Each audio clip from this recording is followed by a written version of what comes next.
Abusan for me nyina akwa babraso se de mo mpotwe ebremo na no pay de nuanom a ye no mo ehia ye di nkomo honorable Moses Anim MP Trobo ewo ha na ye nua Erica Metokwa member government communication team mata akwa bo ya nua apomboko na me ado a chewe di asem hu ye wo ho dada sa na dosu ntia me hu ne honorable Moses Anim akwa ba apom nya me ado mboko nso e Already the Edru December no ya ben munchemu enim say onam ne dodom so e de be wura fofoforo no na ni trimopo bia eye maye nyina no wasan de amaye next week Christmas o papa me kwa kudi o adometo fie o so frɛ me ba amato de no hwa ne nyina ba ko ene o asembode po amato de no hwa na wa twini chiri o se ye mra ni consultancy kesi e ba kwa amato ho anopa na nwumre ne ko no consultancy kesi die amato hwa de ba ko e bi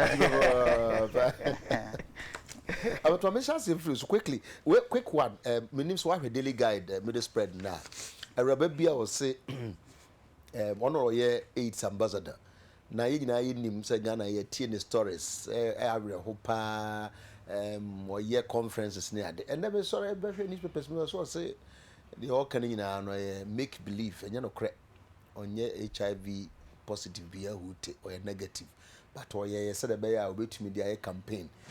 First of all, minim said the all can engineer and I said the ebinim say a best way no on person be can create an answer but I mean that's what she says also yeah yo tiki ya be ma afefo nyina achi anope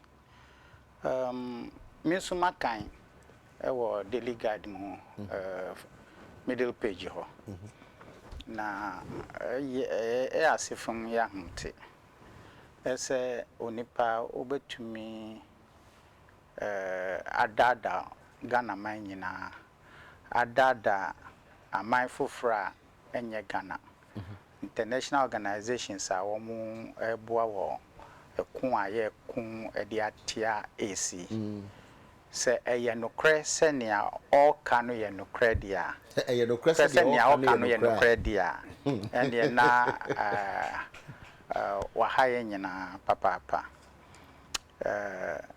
so kan story na kakra kwani mu a akoye se ebufu bi na aba eno ntina o kan ya o kan o si Ace Commission for sika esi etu amano ye ntu amano na recognition na say yet also the man media also the man media ye mfama no na say nti o de enu ho abufu na nsemu ya na o di sansemu yi atuja ngaba be ka say o de hu abufu say ne we gya onye negative bi ne ye fa no entu nchen mentimi hu say aseba o de abetu dwen say emfa nsunso aso bia emre ono ankasa na because wa abekachire Ghana fo nyina say HIV wanya bi na wa kire say wa wo ba okwan a won a wo mo bi no so mo nyinsan a won be fa so a won man enya bi eye nnura ye di ma wo mo na anya bia tama na onyim no na okọ clinic emeye man sa nnuro no bi ana wonum ana se onum eno eye asembusa baako na ye bebusan so say National AIDS Commission Ghana and international AIDS organizations ya wo magina tumu ana o ma ye hwehwemu o ma hwehwe ne mojamu ehun say eye nokre say o HIV oni because public education program and anoye enti ebetimi abane say ye befa obi a oni is na wa place a role no ama ye dia ayenchekere ama amanfo na wo mehu say wo obi mpo a na se wonum waduro na wo fa kwan bi so a ebetimi aboa wo awo yare no na aboa wo man so ebetimi abase wo bi ena wo yedi wo efa treatment mo enu ntini wo demonstrate wo die kire amanfo nyina se wo bi na se wo fa treatment no mo a ne ebebe ni enti ya asemu a wada na di fufuro a me gidi se won sunso aso bebre di ma yen di ma AIDS Commission and international AIDS organizations bebre wakọ international conferences bebre ewo ono ankasa ni demo as AIDS patient and Ghana demo as AIDS ambassador na wenu nyina echina ene obegina bedwemu ka kyen se ni awaye nyina enye nokra na eha adwene papa enti em se mfiase ni ebehwe ni AIDS Commission for ebeka afasa asemo we hu na nkyerɛkyerɛ mu a wɔn de bɛma yɛn no em se eno ebɛma yɛn hu asɛm no se ni atre na abai efa na fe yetimi aka ni ese ye kafa na we die em se ni obroni bɛka se bombshell bomba na wato amayen honorable bombshell we dey me da say me di kan ma abusuafo nyina afi no bronya duru Merry Christmas obia na me nyina wa fidie so nda China Railway Corporation for ase Saturday no no mu din sa woso ma on be ma 4 trips of gravel and China Railway for no mo yepokwase awoshi road no ona mo ma me grader for a full day White House kwan na fa achiato ho no akosoro ho no school achiato school mo se na untimi nkura anko ti enra memere da no yetimi di CC house nti me do massive bebre me da Holy Hill Residents Association for so ase e wo se ne kan ye hu boma ye se adwumadie e be di hu nkomo akiri na me se na China Railway na mka so mbe railway na maye I'm so grateful to them. Oliver will always ask for money. Say Nidi Kampa say quickly Ghana is commission some mobile bunting quickly within this week year na omonso de omufemu de ebe tuja esan say esinya de ketwa ye nyina bro aka say ye pese sa nsunsu aso no esote san say nipa nkwa ho hia oman so ye de nipa na ekekere and productivity bia untimi nyi nipa enfremu no matter how technology is you can bring whatever technology you cannot take the human component of development in enfremu nipa nkwa ho hia we share your budget in health ni ade nyina ye nyina pese ye nyiche ye di ye mfie men na nia obia wo potential bi obia wo no de bo man esinso ye yare bia tore ni passe enti ye nyina ni abre se ye behwe se eso bete kura na ebe yi mpo a anka anu aduru kura aba na anka afi system no nti ahwe yie ne kwan ahoro so a ye betima ya sa yare no embe tore yase no ono na amaman nyina ka bom enti se obi etu no ho agina sa na ye pese odi ho adanse na okire ho akwan se ne ebeye obi nya bi mpo a ne obeye ofa ye funa ne obeye no na ebewie se ya na ahadwen bebre se ye ntimi hu se yenyi ono ni anase yenyi obi fufuru ndi isa se minim pa se ansa na Ghana AIDS Commission another international AIDS body bia be ma be subject onipa bi saa no omankasa eba bonten omankasa yenhwehwemu omankasa make sure say aso nipa yi yare oken ampa obi ana oni bi nso a na kwan wo ho esan se ehun sunsu aso wo ho ma no se oni bi na oka se owo bi. Could it also be say be AIDS Commission be fan say well only be anko nka so obi ntino no they cannot just take it like that. If they just say some of fan they no just so oman adwuma papa because as so o fan is saying say o fan is na just say o medical reporter evidently na kire say show positive say owo bi and I would na ye because ewa busia ho sunsuaso ye nyina nim AC se ba oso sisi a the way a obia ehwe impo abusia wuwom enti se nipa no oni bi na se ye pese ye de ne ye bibisa ye wo kwan a ye den ye de fa so ma enipa dodo timi hu se we oni bi na mu watu no ho ache se o pese nipa hwe no edi sua so obia owo bi watu no ho ache ono nso ne kwan se ne ye no wo intermediate ni ti a wanyina ne se ne be anokore ne be dedi no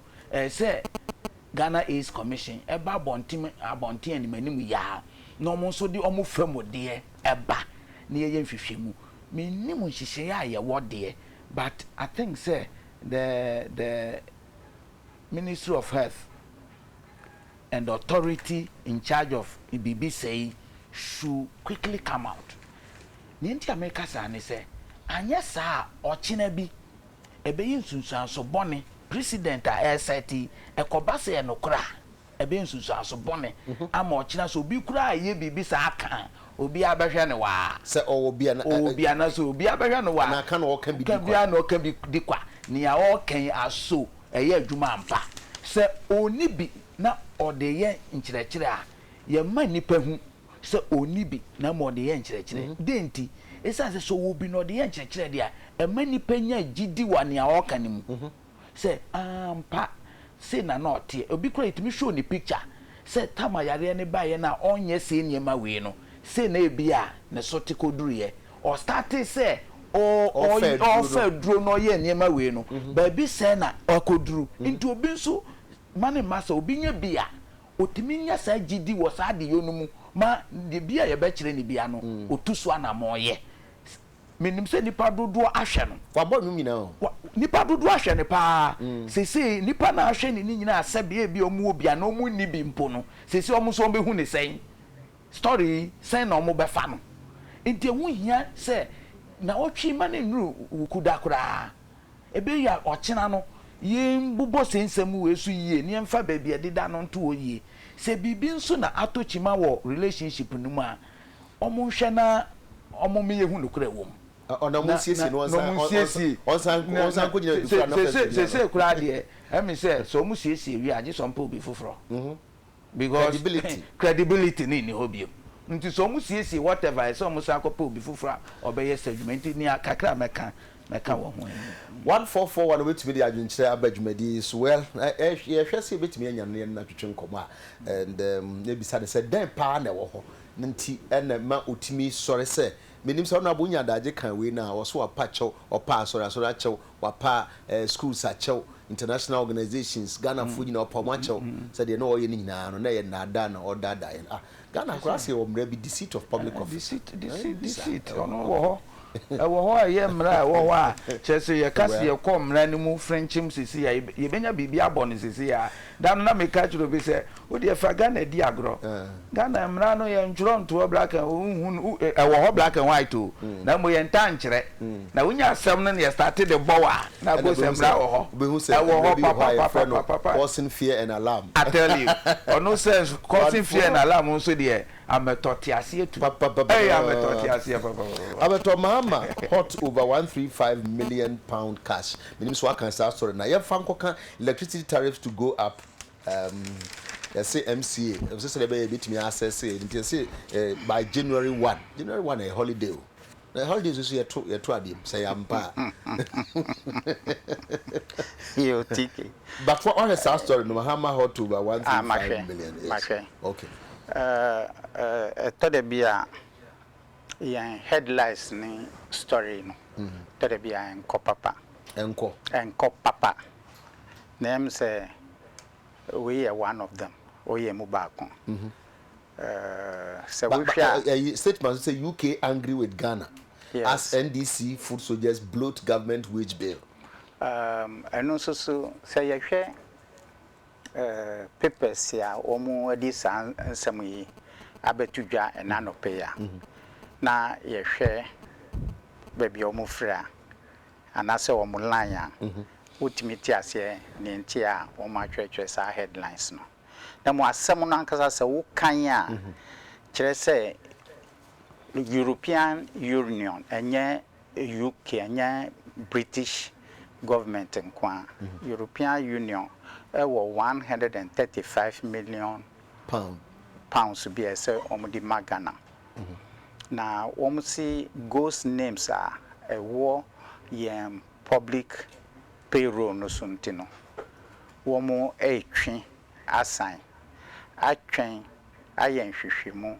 akosi se ombe hunu se eye nokre ese sike bi a womo edi amagana afia abetwemu no ebi akọ sa ghost names nchen a ghost names ni a yete no enye ade a eye ade fufuro emayen ewo kromu ha ade a yatia se binmu a ensese womudin eba aban ehomamu no ebi ewo so ebinum ni nkrofo a womu ewu na ese yeyi womudi efi payroll no so na yenyiye na busumi bia no aketua ekọ ema wo mo eni nia ekika ho em se aban yankasa agi atomo se sa program no ewo ho enamo enu so ena beye mfie ba ko mfie mienu ni aban ayen hihye bia ye register aban adwumayefo nyina fofora omu ye biometric registration enu ye anamonto ba ko a aban ato ese won bebo modern a audit payroll no ayi won a ensese womu eji aban aketua nyina efre ho enti eye problem a ewo ho a ye nyina yenim na aban susu nim em se amanoni governments a ya womu boa Ghana aban susu no womu susu enim se sa program we ewo ho enti for me no de enye program fufuro sir enye problem fufuro eye problem ewo ho a aban eto anamo se obeyi afri ho na enye the first time susu ni I think so say the man here you say aban de ne nkrofo na hyehyehye payroll so na ama payroll no aye bloated enu mom de se wo hwe a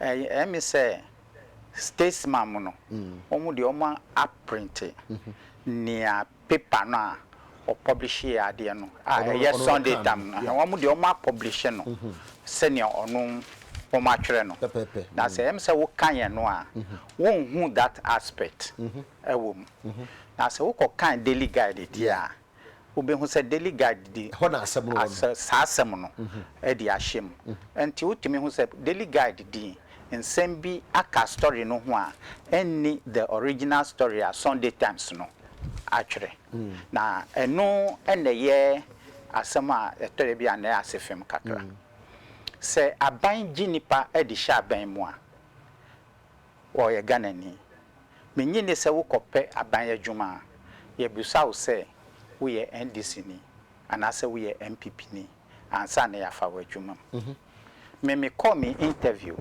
our Public Services Commission tamane ye family our Health Insurance Authority no obi a misa question no ye misa there be baso mu hu se onu aba no omo hu se ye me ametokwa me na maba no onu aba no omo hwe me papers omo hwe me qualification and na omo interview me as a Ghanaian strictly na semi qualifier omo efa me ema me employment letter enti say ye wo omemu ha na say aban fa nipa na yakoka say aban afa nipa ti nkrofo ama wo madwuma enu nti na aban payroll akosro na obia nim say from 2010 I started implementing your new salary structure your friend single spine ama aban ni na ketua otua na adwuma yefo no akosoro papa enu nti anu akoye problem ama yetimi hu say yen tax revenue no ye di over 70% etua yen salaries sese no ye bo hu modern say ye ben increase revenue ama yetumi abre that gap no ase enti so obi koka say a enti say wo mu ye tafrache omu ye party bi mu nkrofo nkrampo a wo mu nye Ghana fo a wo mu se omo ye adwuma nia ebe ya sema ye beka ne se obi nye qualified and on fat on qualified ese ebe ma na adwuma bi ene ya ma no so de akotena ho na ontimi nye adwuma na enu ene ya ade a ese nyina ye timika ho asem na bebia ya ye difa no is very very dangerous because aban bi beko ama aban bi aba eye sa nyina so yi ene ye hu ye in 2000 a ye yi nipa bebree dia tama aban foforo ba so no menye ni se treaty ye hu Ghana force enti se ye twa eniama edi ehye pepe mu a eye amumu ye nka nukore a ewo mu trodo se eye nukore se eye papa anase bonunu na nke ye nyina ye hu wahu na se di politics ko fa hu se aban afa ne nipa no de ahye dwuma mu eno nti na aban akatua ekosoro na emsen de e kakakra mesre meka say o pese the electricity network so and I am breaking because my hon say o so ni timba just also the team called church because so ye gusu kase ya no raba no oje place so pese one kasa pese ye clear na onu an kasa na nu nti gusu kase de say ba ne sa no problem ono so hu hia papa me nua panyi kasa no si o papers mienu we esan baby omo fini nti no bia omo orientation woni nti na omo twro headlines sa nti ameton so patch se tama no palava no yenim no orientation no the headlines na no release no na ono so influence no orientation no influence headlines na and the first one ametose o de se mi ya the bupa mami ma just enunko a ne entua so tiki cautiously and as unconsciously no obia or your journalist bia ni orientation influence the publication into answer question influence we say man come balance we say afin all balance no but first they do not the score political points we see papers no obia first not the score political points na set score but so kasa so wan kasa already no onye dey but say no dey tell afin wa kan oh that be to mienu ameto say 70% of our tax revenue goes into salary anya no correct. The finance minister himself in parliament, 53.3%. 53.3. Gradually now reduce. No. 53.3, please. Let's see. Mukanwa, when he was in parliament, that one, hold untimi. Nanu IMF for bailout yinti. When we say this time the year can't debt to GDP, no one say can't correct. You can't continue to be speaking on truth continuously. It will catch up with you. The other point I'm person make can say single span. Say single span na ye the idea nation mentiasi you.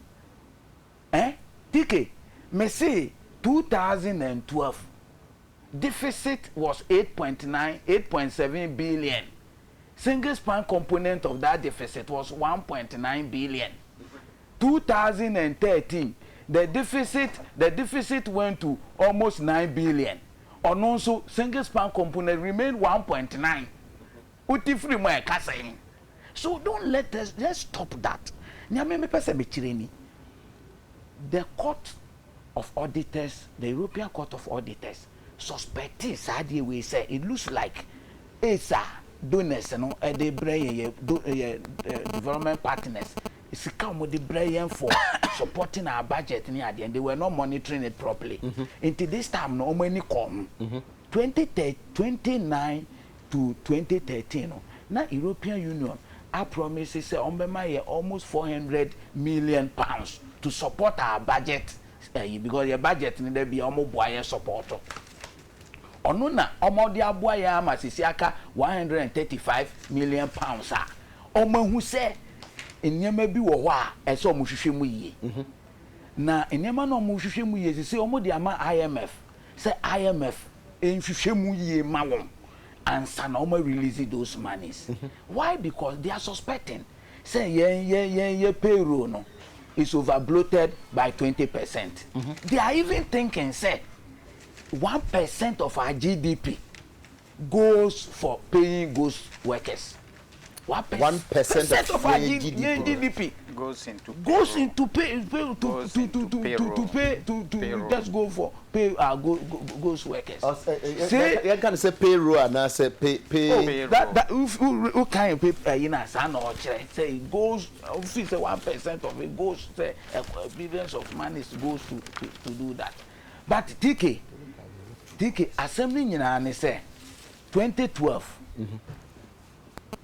during getting to the election at the year 2012 no ye ka ko si say enipa binum ane ye pese ya please wom and ejuma bi e de mema amanfo na enipa binum nyanya ejuma ye no that is where the suspicion is. Now baby almost amanfo suspect say ni ebi aye nkrofo a omobo NDC campaign nkrofo abo NDC campaign in order to appease them no 2012 no mu no na omode omohihye nwuma mu enti say IMF eba abeye sa investigation no. What it means is say we are also seeking bail out from IMF. Enti me say ko say di party do omohihye mu no ye do omohye say one ye hia omo na ye do omohye mu omo qualify ti ye do omohye mu ana say ye do omohye mu say ye hia say ye do omohye mu ye do omohye mu omo qualify say ye do omohye mu ye do omohye mu what relates position me say ghost names ghost no or ye den ku den na ghost timi she pay room ghost no den timi she pay room say ghost wa hanti ye payroll yi sa hu so or ye virus or ye bacteria or ye den wa hanti ye payroll yi sa to date. Se nietie bia no nipa na de obi ehye adwuma mu nipa no se wa free mu a system no should be there say ebeyi nipa ni dey free mu se nipa no so de obi ehye baabi a ne hu hia na oje akatua ono so yen se baabi a amanfo suspect bi eye na admo hwe ye national service in same kura si yi tk na mi national service in sema esi yi tike no sika bebre no enti alise no se niema we trend we ma wu se bibi sa e wo ho se IMF fo ba be hwehwemu ama European Union yi se DFID nyina ba be ye problem ama Ghana yi already the donor inflow in our budget is dwindling. Take a mamima example, the donor inflow into our education budget. Say this 2015 2.1%. So the way donors use omusika waye memu how effective and impact it makes her.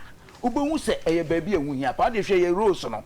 Anytime be ye di donors sika road, you look at the how compare the effectiveness na fa compare ni yankasa yesika ye de yes project no. Into team say donors ni sika na nka eboyen.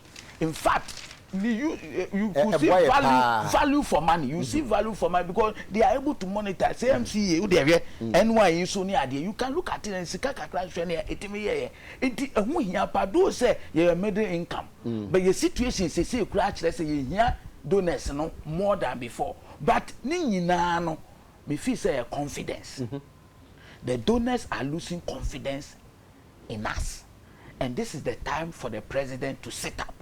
The finance minister to sit up, and all of us in sit up parliament we should sit up and let's make sure say your oversight responsibility no yetimi nyamre ni ye ni ye pa dike me how ni bini Saturday nkwia answer education committee Saturday nkwia answer ni e de a similarly estimate amount and na beka ho education committee were about 22 departments. Shetama finance minister ready budget. Couldn't he come up with the estimate so that we can even read thoroughly?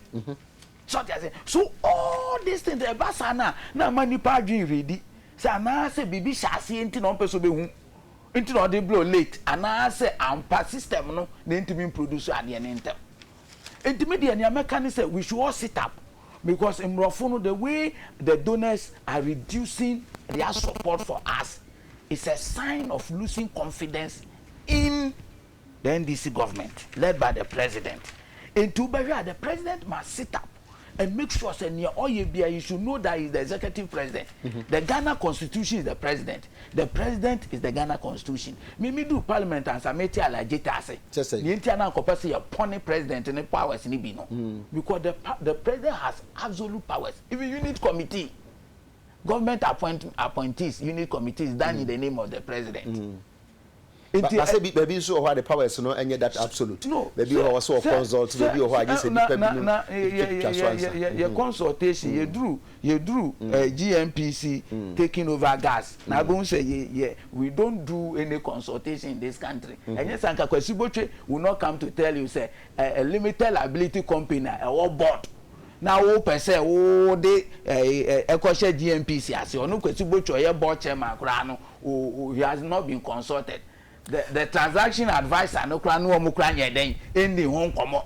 So you should know say in this country of ours no consultation and it can mean anything. Oka GMPC ni Ghana gas. GMPC ni Ghana gas. So me the only example am when we say if such thing can even happen there. Na so we say who here passes say upon the president ni powers ni bi.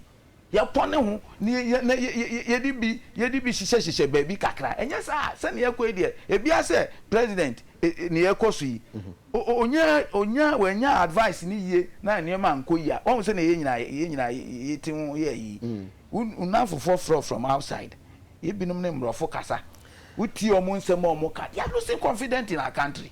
So the president should sit up. I think the president must sit up. And he must sit up because he's the executive president. And it is his head that is on the line. So time to sit up, Mr. Time President. to sit up, Mr. President. 1441. Electricity tariffs go up by January 1.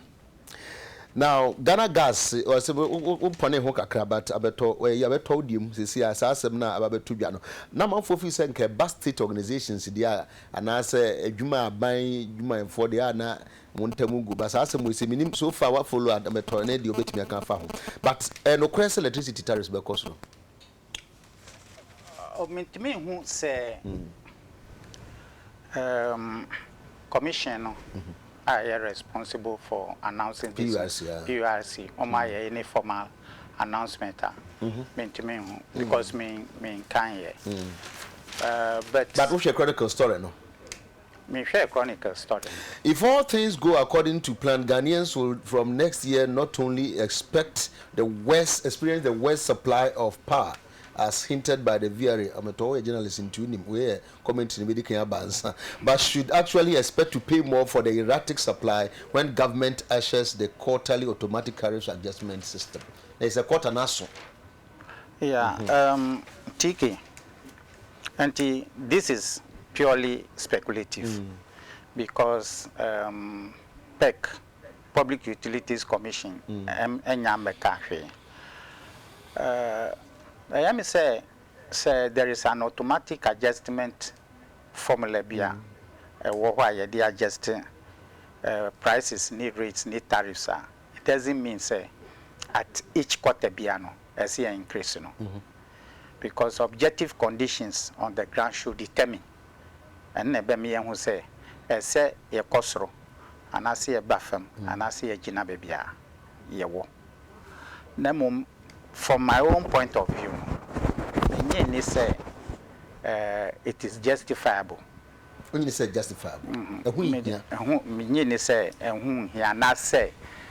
you bet to me, I jinabri so at the church and the entire say, to electricity tariffs. So I didn't make us. In this immediate past menti, you are starting. Yusu Ghana gas from Atoabo exclusively at Abuazino right now. Yeah, in Yusu even the gas from Nigeria. Yeah, Yusu gas a fee yankasa yan Jubilee field yeah process no Atoabo. VRA for Aba out Abekase gas na omo Yusu say from Atoabo no a very high quality. Mpo esinia free Nigeria ban. Yanya who say gas cheaper esin crude oil na ye use no by say $100 gas no ebe koso $48 and $58 and year save because we are using gas. So these are the objective conditions. Say no gas are a free Nigeria no, we are limiting it to Tema because we have also Tema plants or Tema. And it says Sadia. Now say you are limiting crude oil usage. Crude oil in Nankasa Krano, ni price above them from over $100 a barrel to something around $60-something a barrel.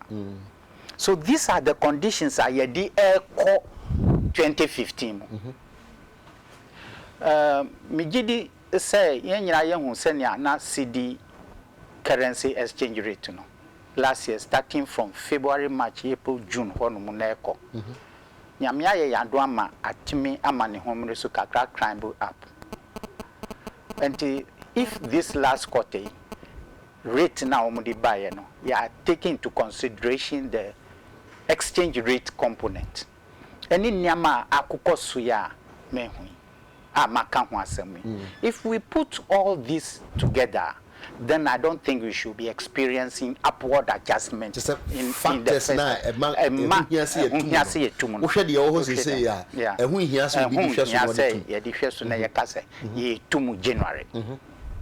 Number two, companies now electricity they have a responsibility to be efficient. So womutimi ejuma ye. Bibi wo ha friend line losses. Say womutimi hwe no mu reduce no. Bibi wo ha wo collection. Say wo hwe no mutimi improve no. Send ye be ya wo sika na wo nya from existing sources betimi increase. Betimi akosoro. And the PURC has a responsibility. As some catch the companies, particularly electricity company, any nothing electricity department of VRA say, you person yes to improve your system. Senebeya, you cannot continue to pass your rates to the consumer because we can't. Is it ad infinitum? Say anytime biano, because I increase prices. Sekote biya.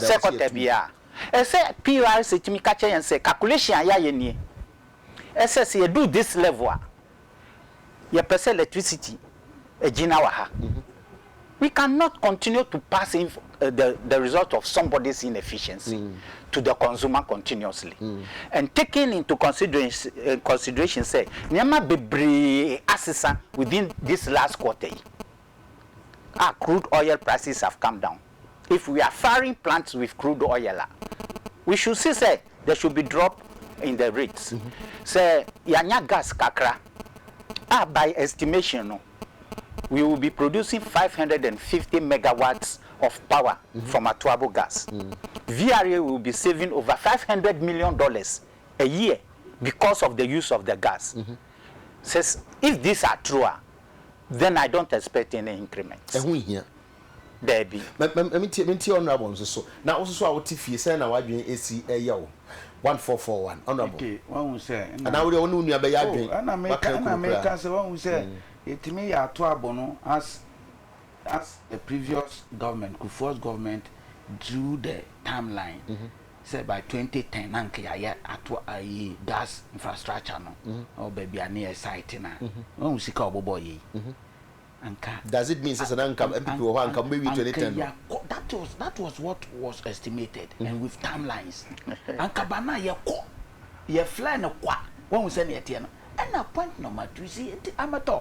Nya my talking na we are the same factors. How automatic price adjustment. The same factors goes for petroleum. The same factors. And then use numbers in parliament to get that VAT on petroleum and so that petroleum prices cannot come down. Senior, I said my baby I made a fan. We do the otia. Near my parking not here. Now say January. Or my be increasing. A bear one some be increasing. So almost increase here. Maka and open a catcher no. Send me a friend abadai.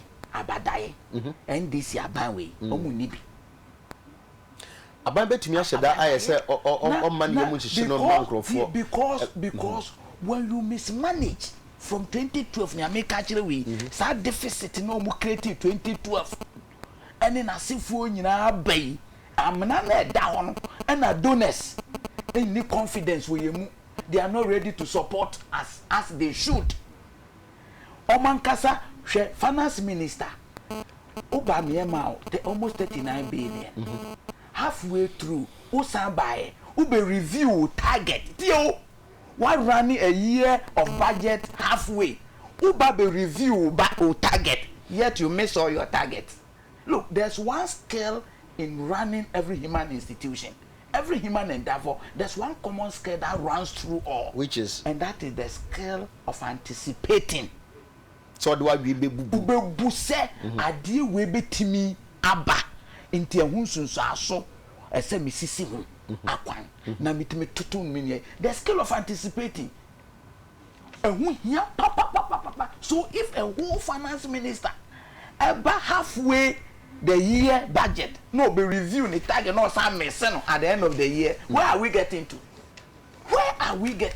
So I'm not no mismanagement of the economy led by the president himself, who is the executive president of this country. Now I'm not no motuno on no determine pace and yen ni akwame kanu issues and in reality and in practical aspect and being objective these are the issues that goes into the formula need to say ordinary formula work with BB with X plus some what this is no amount price into a year above for me crude oil above for me and currency exchange rate stabilizing ni other factors what the same upe na amount ebuo or the same ne buo no beba form na ne buo beba for na ya electricity almost increasing by 6.5%. Water almost increasing by 5.5%. Almost increasing na ya. Intermediate may say the government of President John Mahama should sit up. They should sit up and do the right things. They should sit up and think outside the box. As we sit right now there, senior Nkoye. Okay. Unfortunately, I can give you a shovel because yes, I can you ban or Hana with you. More heady, let's all have the benefits na in Tino now.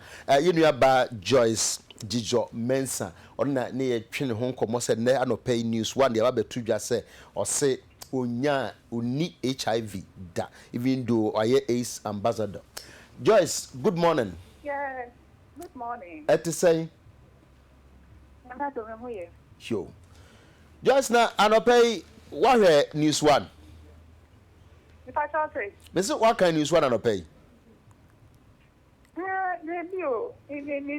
Because of a lot of calls. Okay. Well, I'm saying only a lot of calls now, but Ocean News One, I page 16 of Daily Guide, or say I never had HIV. AIDS ambassador Joyce confesses. No cray. Okay, Mpacho no cray. So say uni HIV da.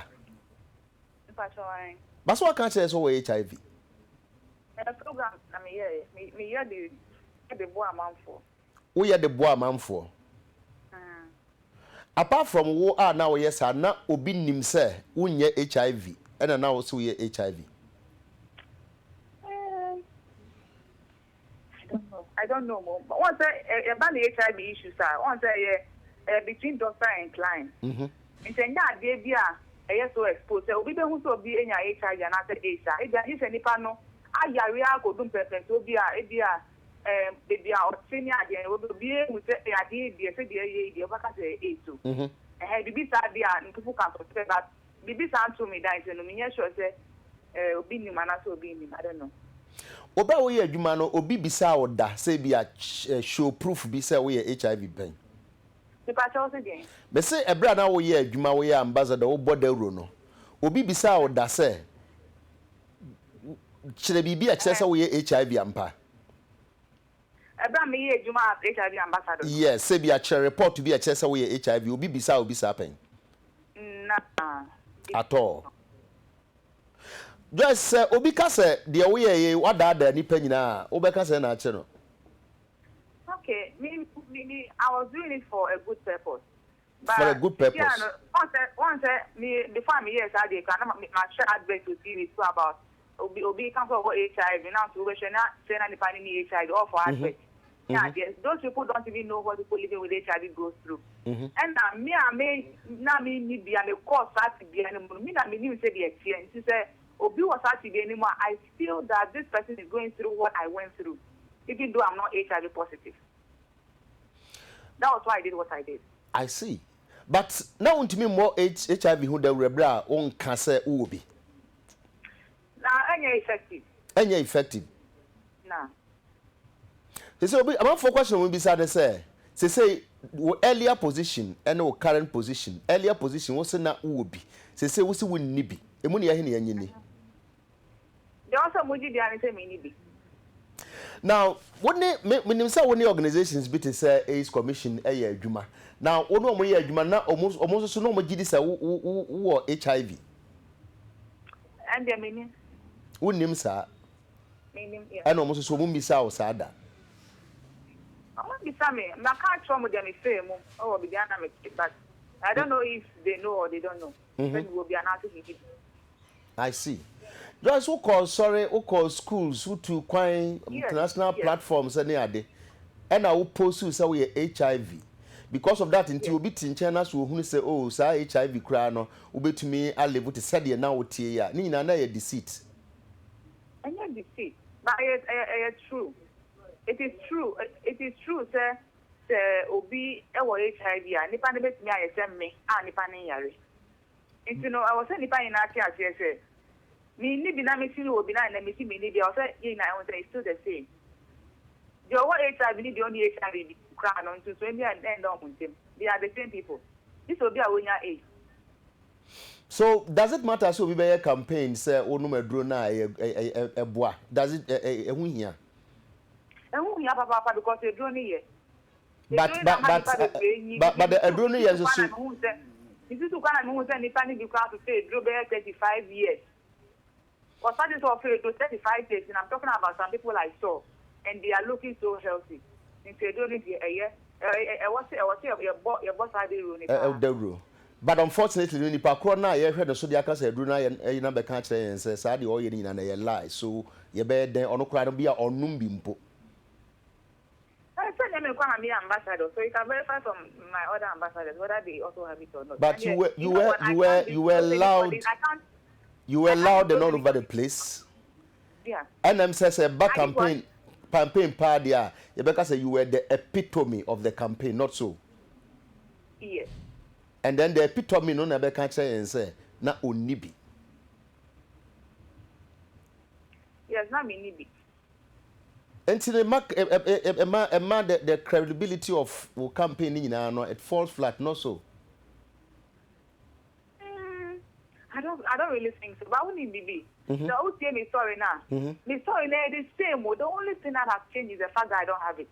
But they may say money na ni they are not me. I did any party here. Me kind of know a band. The boom see what a band. But say Joyce say who said I don't know those stories in there yes. But the point is that the amount. So if you look at the medicine public, I don't want to agree because I went through all that. But sorry, I forged that. Fine. I went through all these things I was talking about. But the focus, Joyce say, focus no and say we are HIV. I don't know many nipa is soon people listen to you, they watch you and cry, and then after all this expression of emotion, no. Joyce pops up one day and says, he said, "Dear me, you know me dada mo."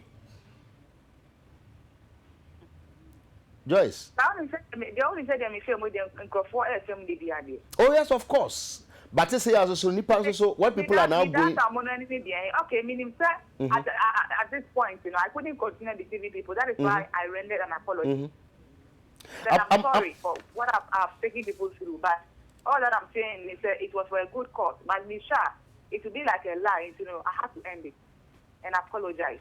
But I believe that no matter what, even though people might see the bad aspect of what I did, I strongly believe that by the grace of God, a lot of people were saved. But saved in the sense that through me, a lot of people have gotten tested. People be brave, I'm almost saying means, and no more HIV and also money HIV. At least it has saved somebody. And this is will be sorry no say Joyce will be sorry no so your campaign to say the way bia. Yeah, actually with this president, this hindsight, yeah, then Gindi.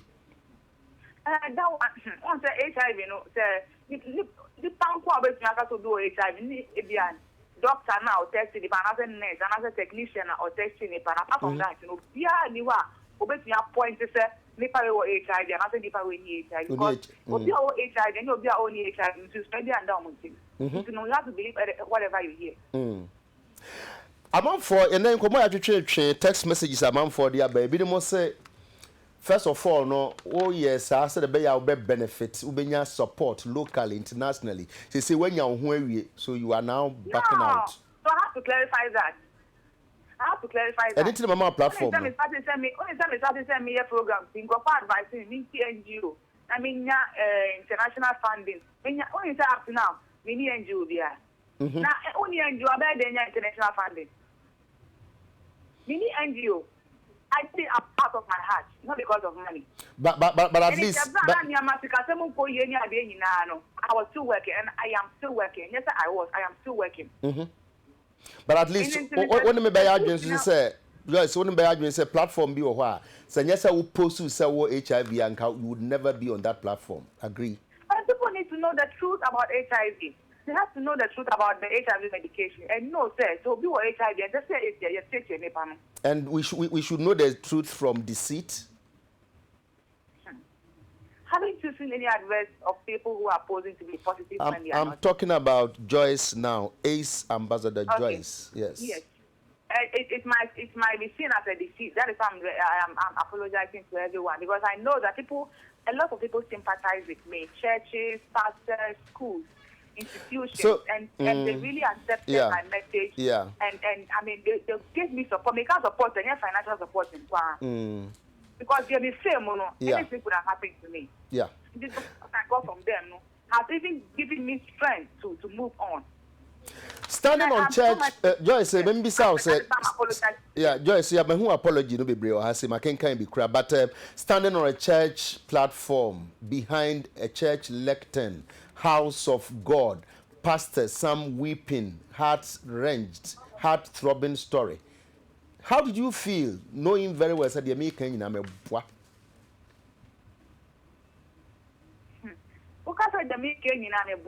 That is why I disagree with you. With respect to say with respect to status as HIV, no. The person who know with a different eye. And the person who said no, with respect to the HIV status. Yes. Even from my childhood, what I went through, everything I went through is a true life story. And to court sympathy, Joyce,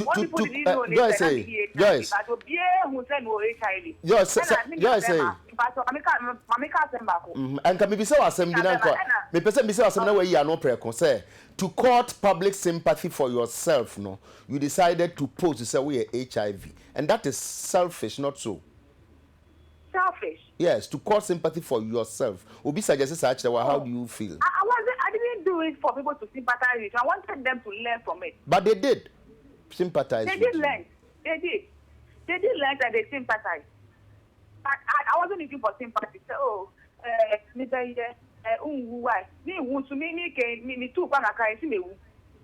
I'm a neighbor. And this world, there's nothing you can do to please human beings. All that you need to do is to do the right thing. Even if it means deceit. Come again? But even if it means deceiving them to believe you have a certain status and you know you don't have that status. Even if I had told them those days, it was good for me to have come out. Yeah, sure, say your AIDS law of Ghana. You were a human right. I protect it. But in 2010, I want to say, right to not protect you. Me, boy, I put my right when they protect me. You get me? Right, but Joyce say, yeah, there's some to. Yes. So I want to mean that there will be a day like this. Those who humiliated me, no, be alone said no. Yeah, we send on the HIV. But Joyce. 7 years, people are expecting me to die. I mean, who is? And I feel the wound be for sad, they are ashamed to send me by force. Meanwhile, I have kids. But kids are going through a lot. Say yeah, Joyce. Joyce say. And can be so assembly now the account prepare. And they say, Joyce.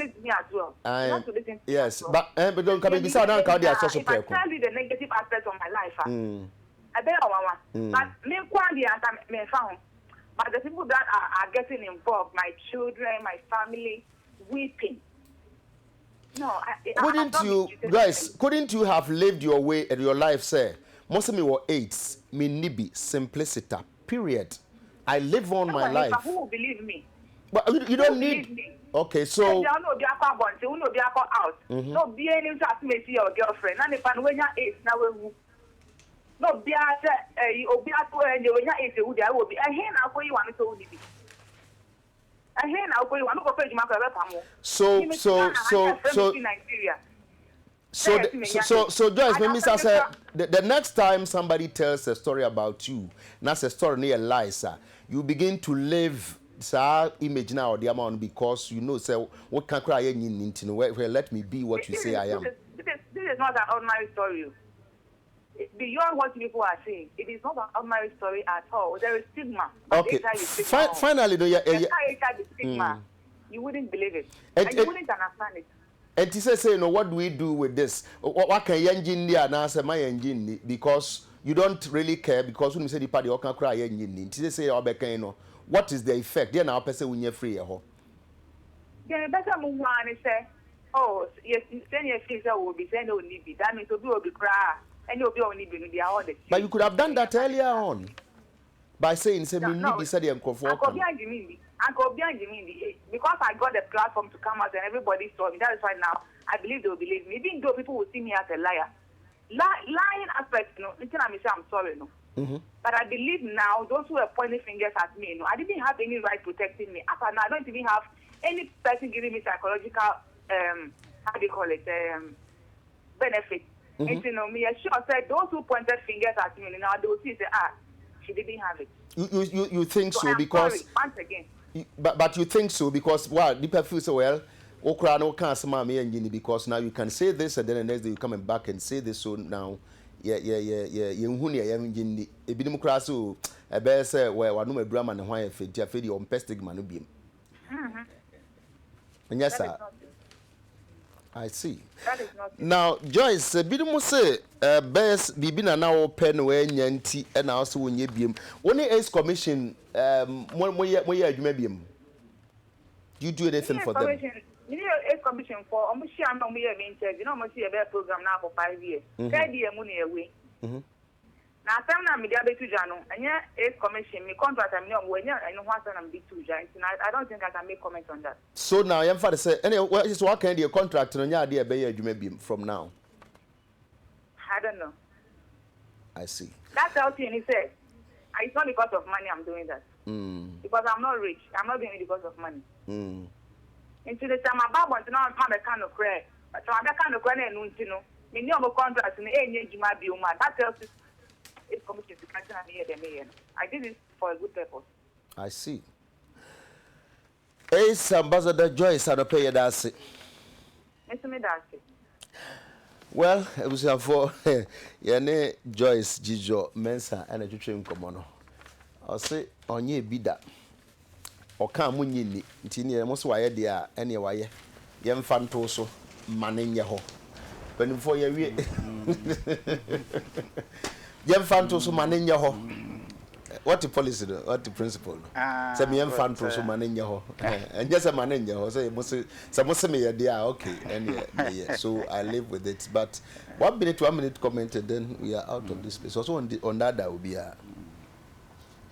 Well, for me, dear. It's controversial the way because so we see me na say na we catch and say unya Yebeka se wada dae. And on Was one it was for a case, good cause? on one case, for a good cause, there it's true. Say the understanding and as ntiase no wo ho say ade we mini but me gina hon maye. To say near me one, send your bay, you bet me at the educating crofua. I said that is the understanding. Ntiase no what do you call it? So for example, me in medical school da. Yeah. But me who said doctor for short to Ghana ha. And me pese be buana so that we up the numbers. So I pretend they send me a medical doctor. Na ma call hospital na me ko ya. I know you're very dangerous because dear who here would be say Jumano. And we there just to say me now bet me acting sir. I dear ba call Gina so all can say. Nani boyfriend enya is not the way. And na obia say once I wouldn't know na woni enya oba ne obema nkita ho na sa ba ne sa dia because yare no nso eho na efaba ene na automatically wo so obi ono ankasa ntumi nka nkire yen say be boyfriend no wuyi me call hospital ena ye check me ena ye hu say oh say me ni bi ana so gidi say automatically ni boyfriend no wo bia odi wuyi ntino ono nso anya ana ena ekiri na wa be hu say oni bi ebinu mo nso so ewo na so mo fa duro no sa according to medical research no etimima virus no eba from very very very low enu nti se ye check wa ye bet ye hu because virus no dudu wo moja mu no enu na test no betimi apeki ansa na ye hu se wo ana se woni enti se ekoba very very low continuously na se wo fa duro na ye check wa ye beka se woni bi enso na bi wo moja mu wo jaye a so mo multiply bi mu a you go back to your former status. And a very serious issue I raise here. So could it be said we twem ho? It could be that. Nobody knows. Take our reputation. Yes, that's what we are our looking reputation as a country in the eyes of the international community. You see, I'm looking even at the ambassador. I tell you, it's not. That is it. Our reputation, in the country's reputation, is commission involvement, due diligence, and it is a huge issue. That is why I'm saying that before Wednesday or Thursday, before the end of this week, I think we should clear the air because our reputation is at stake. How is the international community going to look at us as people who don't do due diligence? Subject a lady to that for her to come out and I'm so gonna save you the public brain. What there is no dispute. No, say near Boba no. Enya de ketua o. Boba. We need to address it properly and then make sure so we will clear the air. Then also this donor issue. We should go back to it and make sure that the road is clear. Me can there be as a impanyifo se ye nkyere ye kura nkwan ye na muso ba bidi a ye kyere ne kakra oman ye koyi a honorable koyi ma ye nyina anim probo form MP e wa ha say abetokwa bezo so I say once again honorable Joe Donko JD vice chair MPP Central Region and your birthday. Good morning, have a lovely day. And Alaji Sani or pre NDC akunya amato try akoto bi mano yanka say kodwo wiafe 1 in fact kodwo 1 marketing UTV on a head neno odi ne birthday 15th December nti mo se mento ne munsam fremo na mu nyina ehe kra no osemo mra no okay say beka once much mo eti kodwo have a lovely day, for the liveliest day in your life. Dan no so omodo be konya me bi and then others nso so de omo so e de Bible so for ye pagya yemu na o kire nyame ya adom be say ne mum kai say prophecy bia aspiration bia mpai bi ebo ama 2015 no say adwumaden nka ho a forget it. Abraham, father of faith, he was a very hard-working person, and I'll prove to you say Abraham was indeed hard-working throughout this weekend. The emphasis no enche yetim. Sika kwa de koye seed money no. That's not work that miracle for you. Need to work. Jesus himself worked. He said, I must work while it is day. The night cometh when no man shall work. Nti bom yɛn fɛ adwuma ni agorɔ yɛn daadaa nwene sɛ gyama kɔmhyɛ bi bɛba mu na transfer so wanyɛ adwuma sɛ ɔte hɔ ano ɔkyerɛ nyame yɛ adom a yɛbɛsan hyia bi mu mpanimfoɔ